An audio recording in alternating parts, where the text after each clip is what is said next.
están? Muy buenas noches, bienvenidos a El Pentágono, un Pentágono especial. No está Francesco, no está Gonzalo, no está Ninosca, no está Marcelo. Vamos a tener un programa especial y quiero agradecer realmente y de verdad al ministro de Gobierno que nos está acompañando, el doctor Carlos Romero. Doctor, ¿cómo le va? Muy buenas noches. Buenas noches, Mario, un gusto saludarte. Un saludo cordial a los distinguidos televidentes a través del Pentágono. Primera vez en el Pentágono, nunca lo he invitado. Bueno, en esta fase sí, pero... Estuvimos ya, ¿no? En alguna oportunidad. Sí, claro que sí, cuando estaba todavía García Linera, aunque justo ese día no estaba él y yo era funcionario de una organización no gubernamental. ¿El CEGIS? El CEGIS en Santa Cruz, evidentemente. ¿Le gusta la estadística, ministro? Sí. Hay alguna estadística que no sirve mucho, es más que todo anécdota. Le voy a contar una. ¿Sabe usted quién es el ministro en toda la historia de Bolivia, ministro de Gobierno, que ha estado más tiempo ocupando esa función? No, la verdad que no. Usted.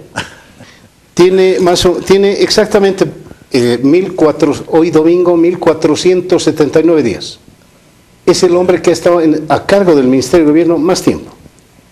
Es un dato curioso, por lo menos. Y por las características del Ministerio de Gobierno probablemente equivalga a más de 2000 días. Ah, sí, sí. Ahora le digo una cosa, en toda la historia de Bolivia, usted es el sexto ministro con más presencia en el gabinete. Claro, Rafael Bustillos, primero, Bustillos, ya le ha superado Chequehuanca, y el ministro Arce Catacora. Ambos son los que están llevando. Viene Rafael Bustillos, viene José Miguel de Velasco, viene Tomás Frías y viene usted en sexto lugar. El presidente Evo ha decidido romper todos los récords. Sí, seguramente, porque él es muy cuidadoso con la continuidad, con la estabilidad, siempre se pone muchas interrogantes en eso de cambiar las personas por las complejidades de la gestión pública, ¿no? Ahora tiene que tener mucha confianza en la gente que lo sigue, en la gente que lo ayuda, ¿no? Sí, porque obviamente mucha responsabilidad y no es fácil. Usted es abogado, yo estoy recordando, claro, ese programa que tuvimos del Pentágono, y estaba usted más metido en el tema agropecuario, indígena.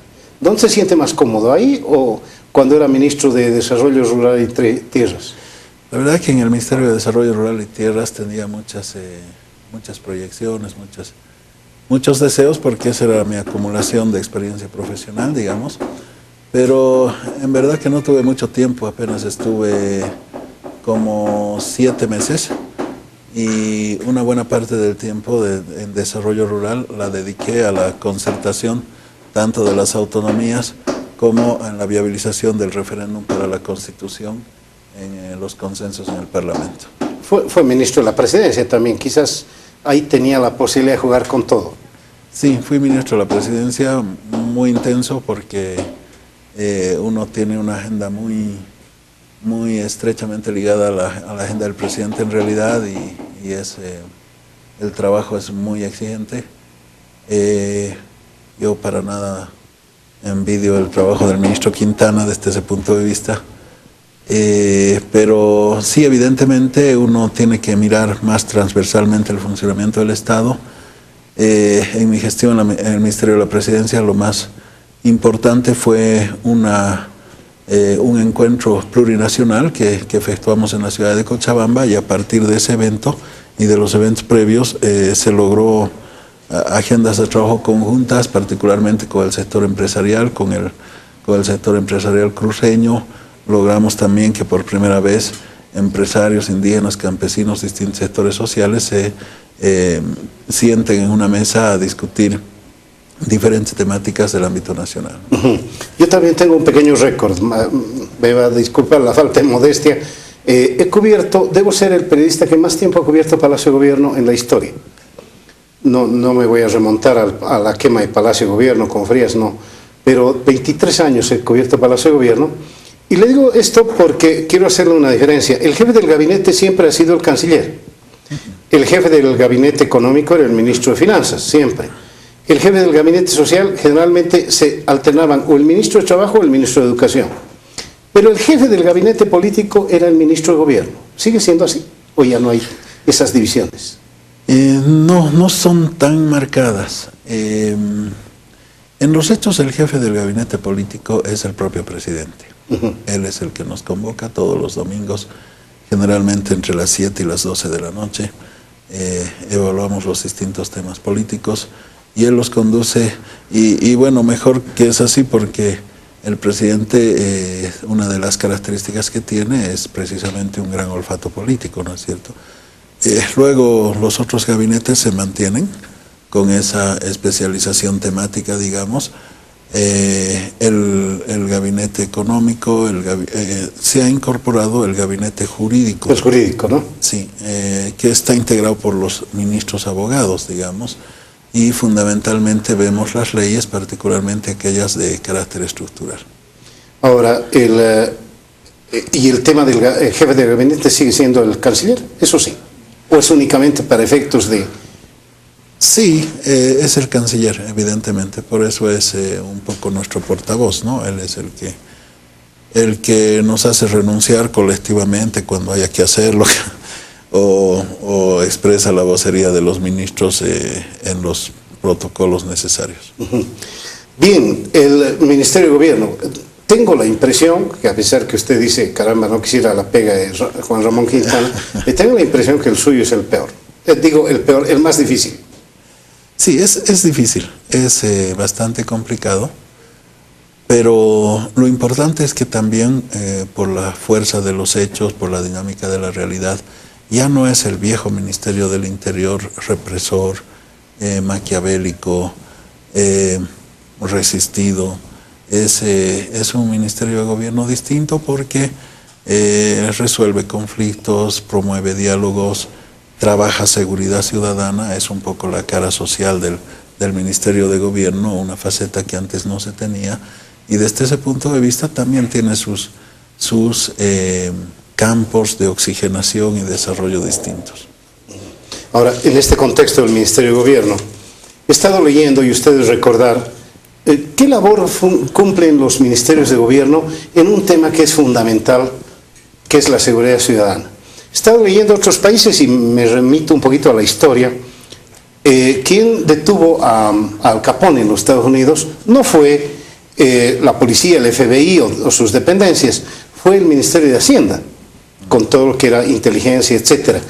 Y he estado viendo que en algunos países la seguridad ciudadana, caramba, me ha llamado la atención, pero no sé cómo usted ve, depende del Ministerio de Educación. ¿Por qué? Porque la base de la seguridad ciudadana es la educación, dicen ellos. Muy romántico, pero ¿qué opina usted de eso? Hay dos corrientes doctrinales, digamos, a propósito de la seguridad ciudadana. Una dice hay que hacer mucho énfasis en la parte preventiva, y la parte preventiva sobre todo a través del sistema educativo. Probablemente tenga que ver con esto. Una otra corriente dice hay que hacer mucho énfasis en la parte punitiva, y otros critican y dicen no, ahí se incurre en un populismo punitivo, porque resulta que las medidas drásticas son atractivas ante la población pero no resuelven los problemas de la criminalidad. Entonces ahí viene una corriente ecléctica, como en todo, que dice hay que equilibrar ambas cosas. En Brasil, por ejemplo, la seguridad ciudadana está asignada al Ministerio de Justicia, porque lo ligan correctamente, lo ligan hacia la efectivización de los derechos humanos, por ejemplo. Claro que el Ministerio de Justicia en Brasil es un ministerio súper poderoso, porque no solamente abarca las tareas de justicia, sino también abarca en los hechos buena parte de las tareas del Ministerio de Gobierno en otros países. Acá está asignado al Ministerio de Gobierno, tal vez porque inicialmente la seguridad ciudadana se atribuía exclusivamente a la policía. ¿Y usted qué opina? Que es transversal, el tema es transversal, y bueno, está bien que el Ministerio de Gobierno ejerza un liderazgo, pero también el Estado tiene muchos mecanismos para generar campos de intersección entre sus niveles funcionales. Entonces interviene educación, comunicación, interviene el Ministerio de Defensa, interviene el Ministerio de Salud, en fin. Y para eso hay los comités interministeriales, que en este caso funcionan bien, pero también el tema es transversal hacia lo territorial, y ahí hemos creado los consejos de seguridad ciudadana, donde están los gobernadores, las representaciones sociales, los alcaldes. Entonces, como quiera que es un tema que involucra transversalmente al Estado y la sociedad, en este caso bajo las directrices que define el Ministerio de Gobierno, yo creo que es adecuado.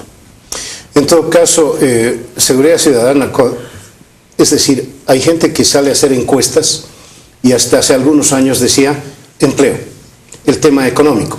Tengo la impresión que el tema económico lo han ido arreglando a pesar de los problemas que han tenido últimamente. Así que la gente ha empezado a ver seguridad ciudadana. ¿Estamos peor o lo que pasa es que estamos visibilizando más los medios, a través de los mismos medios y a través de las redes sociales, lo que ocurre en delincuencia? Sí, bueno, es un poco de esto, pero también de la dinámica de la realidad social. Es decir, antes, Mario, casi los temas de la criminalidad tenían algunos medios especializados, ¿no? Teníamos en RTP el Metro Policial, que era un programa que... Todavía sigue habiendo. Que era un poco atractivo, muy específico en estos temas policiales. Y había un periódico extra que se dedicaba a esto. Ahora, digamos, se ha transversalizado, ha ocupado la atención de los medios de comunicación. Luego los mensajes, por favor, no se vayan, vamos a hablar un poquito más de coyuntura. Estamos en el Pentágono y estamos con el ministro de Gobierno, Carlos Romero. Le corté el mejor momento, ministro. Estamos hablando de seguridad ciudadana, la actitud de los medios ante esto. Sí, a veces hay actitudes negativas, ¿no? Pero luego hay actitudes también muy positivas. Yo, sin ofender a nadie, especialmente a Mario, le comento una anécdota. Me decía el ex ministro del Interior del Perú, me decía, hemos mejorado mucho nuestros indicadores de seguridad ciudadana en Perú, pero la sensación de inseguridad entre la gente sigue incrementando y eso no va a ser posible de modificar salvo que cambiemos a toda la prensa peruana, me decía él. Sí. Otro caso yo señalaba de visibilización muy positiva de los medios, porque cuando los medios visibilizan una problemática, luego la convierten en... En este caso, después del rapto de la niña Camila, del secuestro de la niña Camila, los medios de comunicación visibilizan la necesidad de hacer cumplir la cláusula de obligatoriedad de instalación de cámaras de videovigilancia en los establecimientos educativos, ¿no? Y eso moviliza alcaldes, moviliza seducas, para bien, digo yo, y a partir de eso se generan compromisos de instalar, por ejemplo, casi 1000 cámaras hasta fin de año en los establecimientos educativos. Pero volviendo a la pregunta inicial, ¿han mejorado las condiciones o no de seguridad en nuestro país? Normalmente Naciones Unidas toma como factor de medición de la criminalidad en un país la tasa de homicidios con relación al número de habitantes, porque es más o menos un medidor objetivo. En Latinoamérica, que tiene la tasa de criminalidad más alta del mundo, tenemos 27 homicidios por cada 100.000 habitantes, con países como Honduras con 80, Guatemala con 79, Venezuela con algo más de 50, Brasil con algo más de 30, qué sé yo, por cada 100.000 personas. En el caso de Bolivia, hace 4 años atrás teníamos 12 homicidios por cada 100.000 personas. La última cifra de Naciones Unidas señala que tenemos 10 por cada 100.000, o sea, hemos bajado un poco. Estamos por debajo del promedio latinoamericano, que es de 27, reitero, pero estamos más de 3 veces del país que acredita los mejores niveles de seguridad en el continente, que es Chile, que tiene 3 por cada 100.000. Ahora, estadísticamente, la cantidad de delitos entre el 2014 y 2015 ha experimentado una leve disminución. 94.000 delitos se habían denunciado ante la policía el año 2014, 90.000 delitos se han denunciado el 2015. Ha disminuido la estadística en robo de vehículos, en robo de propiedades particulares, en atracos, pero ha incrementado la estadística en desaparición de personas, que en la mayoría de los casos estará ligado a casos de trata, y ha incrementado también significativamente en violencia doméstica. O sea, el delito, como quiera que es un fenómeno social que responde a un contexto, a una idiosincrasia, a un medio social, obviamente también tiene estas evoluciones, ¿no? Ahora, no me ha mencionado entre esas cosas que han subido y otras que han bajado, el narcotráfico. ¿Es un tema especial o está ligado a todos? Violencia, por ejemplo, y el narcotráfico ha subido, ha bajado, ¿hay más delitos por narcotráfico? Digamos que el narcotráfico, como un delito transnacional, ¿no? Tiene un tratamiento y una estadística diferente a los delitos nacionales. El narcotráfico, en términos como delito transnacional, es muy difícil analizarlo en específico en un país determinado, ¿no? Hay ciertamente unos referentes, pero como quiera que tiene conexiones internacionales, y por eso se habla de responsabilidad compartida, hay que analizarlo también en el contexto regional y mundial. A nivel mundial, las estadísticas son negativas, es decir, el narcotráfico ha incrementado en términos de demanda de consumo de drogas.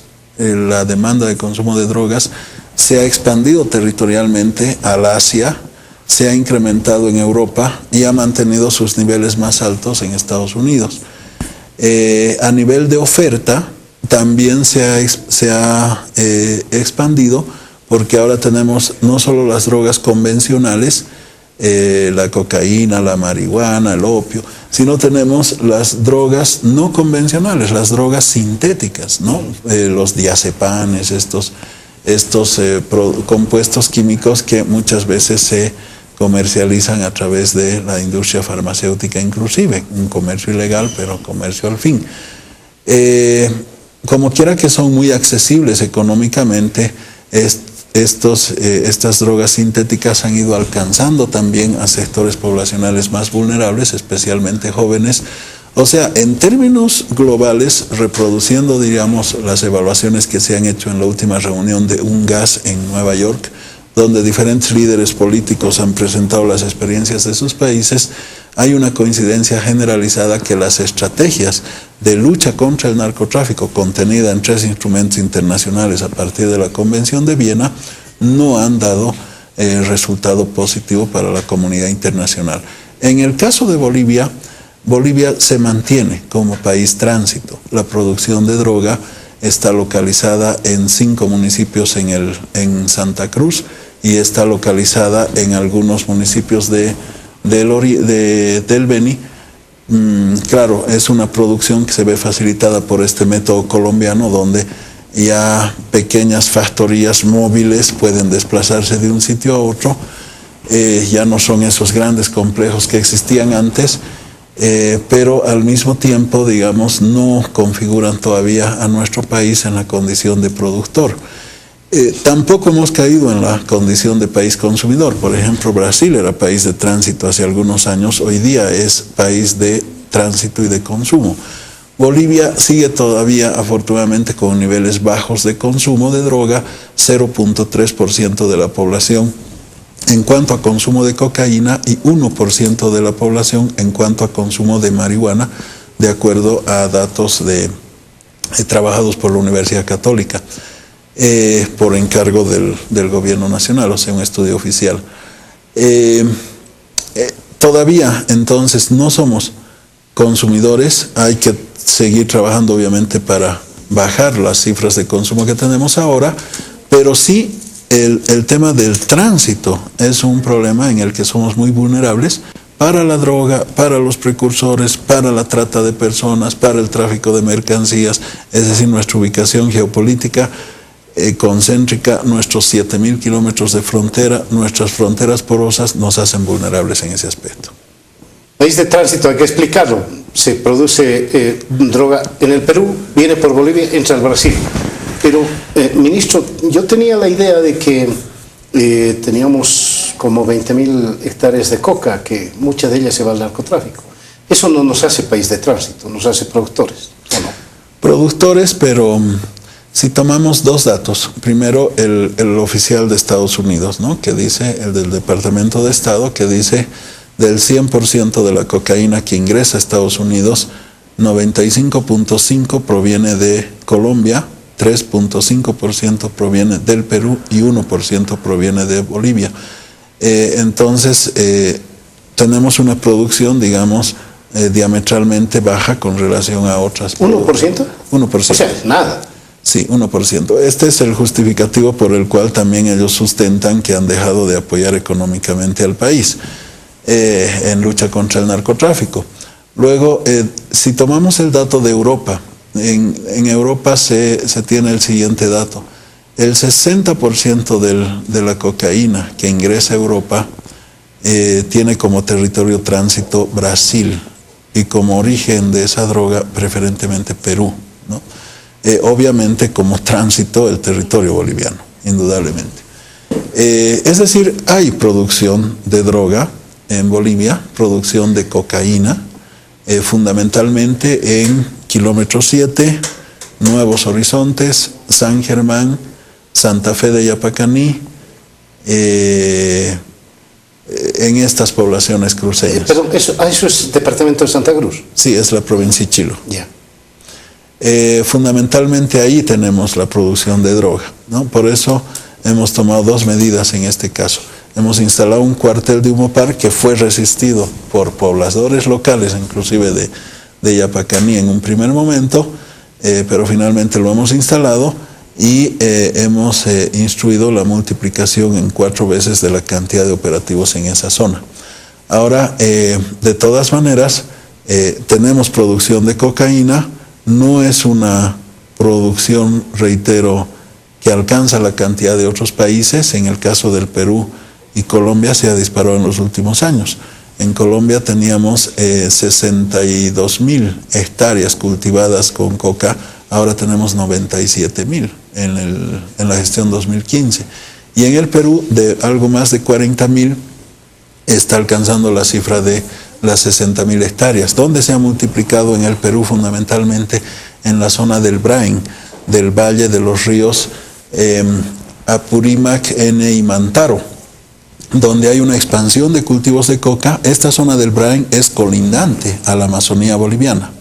Y por eso es que precisamente esta producción del Brain ingresa a través del territorio boliviano y vuelos irregulares, que se estima que por lo menos debe existir un vuelo irregular diario, y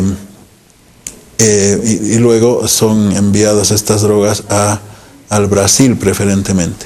Y en el caso de la marihuana, la producción fundamentalmente está centralizada en Paraguay e ingresa a través del territorio boliviano por Yacuiba, Camiri, por Villamontes, por Camiri, se dirige hacia la Argentina y hacia Chile preferentemente. ¿Por qué usarán ese tránsito, nuestras fronteras, 1, muy extensas y 2, descuidadas? Sí, nosotros teníamos hasta hace 4 años atrás 17 puestos de control migratorio para 7.000 kilómetros de frontera. Ahora tenemos 28, hemos incrementado 11, pero igual hemos instalado puestos móviles, hemos instalado un buque en el lago Titicaca, por ejemplo, que es una patrulla móvil que se mueve de un sitio a otro, combinando operativos de control migratorio y de tareas de la FELCENE. Igualmente hemos instalado puestos móviles en San Matías, en Desaguadero, en Puerto Suárez, pero es insuficiente porque nuestro territorio es muy extenso. Nosotros tenemos un territorio enorme, tú lo sabes, Mario. Solo Santa Cruz es del tamaño de Japón y tenemos una de las poblaciones más pequeñas del mundo, ¿no es cierto? La población boliviana es prácticamente la población de Lima y es la mitad de la población de Sao Paulo. O sea, tenemos un territorio extenso con una población pequeña desde el punto de vista cuantitativo.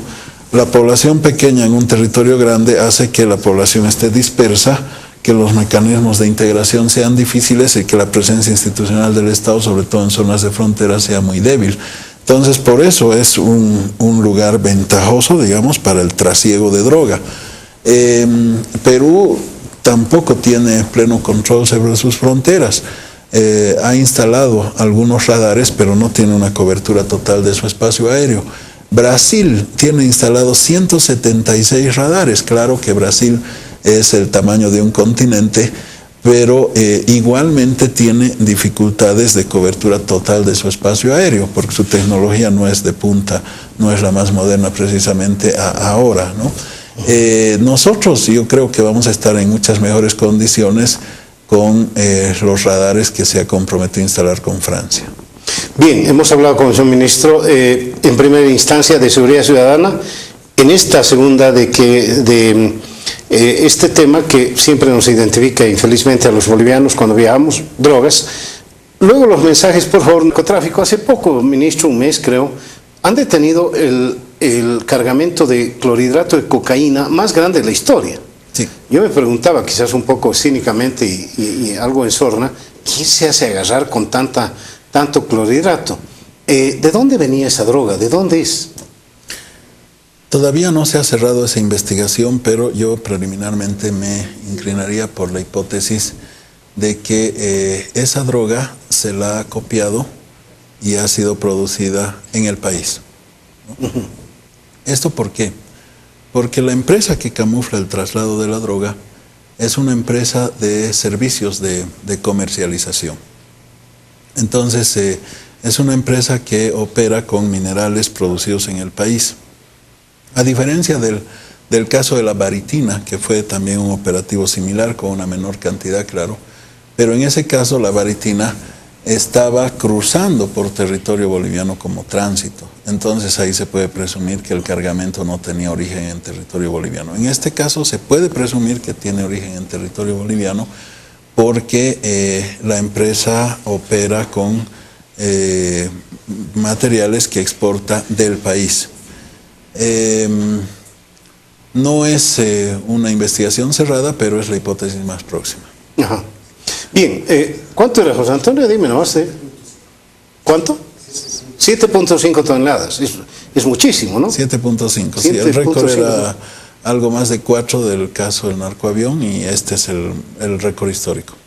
Clorhidrato, es decir, es cocaína. Sí. Permítame tocar coyunturalmente algunos temas que lo he escuchado decir, por ejemplo, en el tema de los cooperativistas, que a usted lo escuchó, creo que sí, a usted, a Álvaro García, que estábamos viendo con los cooperativistas un sector que había sido tradicionalmente privilegiado en otros gobiernos.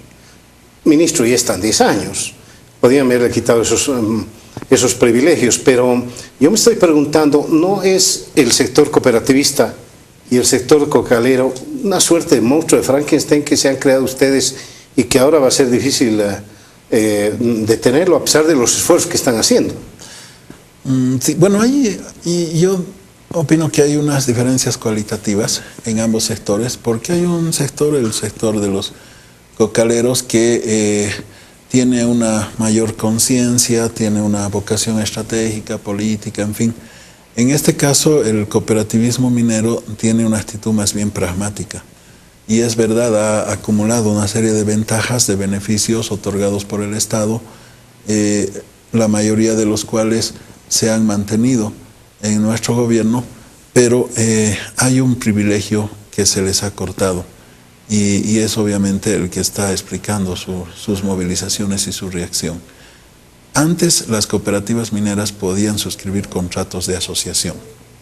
Estos contratos de asociación, léase arrendamiento de sus áreas mineras, riesgo compartido, bajo la modalidad que sea, les permitía asociarse a empresas privadas nacionales o extranjeras, empresas nacionales mineras, Manquiri, otras empresas, entregar sus áreas de aprovechamiento de sustancias mineras que están además facilitadas por todas las liberalidades que gozan en materia de régimen impositivo, no pagan impuestos. Pagan una cuota de regalía minera, pero no pagan impuestos. Tienen flexibilidad y normas ambientales, no están sometidos a normas laborales. Entonces, obviamente, estas ventajas han recibido maquinaria y tecnología transferida en condiciones concesionales por Comibol. Han sido beneficiados por programas sociales del gobierno nacional. Todas estas ventajas de las que goza una cooperativa, porque en teoría una cooperativa es solidaria, equitativa, armónica, democrática, son una suerte de camuflaje para favorecer el ingreso de empresas privadas que luego, beneficiándose con las ventajas de la cooperativa, obtienen grandes réditos por la explotación de las áreas mineras otorgadas a las cooperativas, con contratos que no son contratos circunstanciales. Estaba revisando, Mario, son 31 contratos suscritos por cooperativas mineras con empresas privadas nacionales y extranjeras. O sea, ya lo han hecho. Claro, son contratos vigentes, son contratos que tienen una mayor antigüedad que la actual ley minera, ¿no? La ley minera actual, en el marco de la nueva Constitución, ha prohibido los contratos de asociación. Esa ley minera data de hace 3 años atrás, algo así, si no me falla la memoria, pero los contratos que tenían vigentes las cooperativas no podían ser anulados por esa ley minera, o sea que tienen que esperar que concluyan esos contratos. Hay 31 contratos habían suscrito, algunos han culminado, seguramente 3 o 4, y hay otros que están vigentes y son contratos con plazos de 25 años en la mayoría de los casos, por un lado. Por otro lado, son contratos que entre sus cláusulas establecen la cooperativa, en virtud del contrato de asociación con la empresa X, entrega sus áreas de aprovechamiento, se queda con un lote para aprovechamiento directo de la cooperativa y al mismo tiempo podrá acreditar para que sean contratados como trabajadores de la empresa a los integrantes de la cooperativa, más o menos sintetizándose de los contenidos de estos contratos, ¿no? Entonces, ese corte a este tipo de contratos es lo que los cooperativistas mineros están resistiendo. Y si bien, Mario, tú tienes cooperativas mineras en muchos sitios del país, ¿quiénes se han movilizado más resistiendo supuestamente la modificación de la ley de cooperativas que permite la sindicalización obrera? Fíjate qué paradoja. Las cooperativas mineras no deberían tener ningún problema con que haya un sindicato obrero en su interior, o con que la ley les reconozca la posibilidad de hacer un sindicato obrero, pese a que los presidentes de las cámaras han aclarado que excluye el caso de las cooperativas mineras. Pero si fuera así, no deberían tener problema, porque la cooperativa no tiene obreros. La cooperativa, por definición, no tiene empleados, pero reaccionan. Para nosotros esa reacción es solamente un pretexto, porque en realidad en el trasfondo lo que están expresando como principal planteamiento de su pliego petitorio están contenido en el punto 2 de su demanda y dice restituir los contratos de asociación.